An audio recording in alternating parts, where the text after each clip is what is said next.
અમદાવાદના ખ્યાતિ હોસ્પિટલના માલિક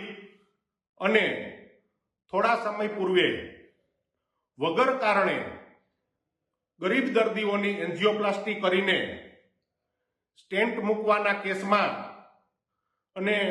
ખોટી રીતે સ્ટેન્ટ મૂકીને ગરીબ દર્દીઓને મોતને ઘાટ ઉતારનાર ખ્યાતિ હોસ્પિટલના મુખ્ય સૂત્રધાર કાર્તિક પટેલ પોલીસને શરણે આવ્યો છે, ત્યારે મારે ગુજરાતના મુખ્યમંત્રી ભૂપેન્દ્રભાઈ પટેલ અને ગૃહમંત્રી શ્રી હર્ષભાઈ સંઘવીને કહેવાનું છે કે આપની સંવેદનશીલ સરકાર આનો વરઘોડો ક્યારે કાઢશે? છાસવારે મજબૂર એવા ચપટીના ચોર એવા લોકોનો તમે છાસવારે વરઘોડો કાઢતા હોય છો,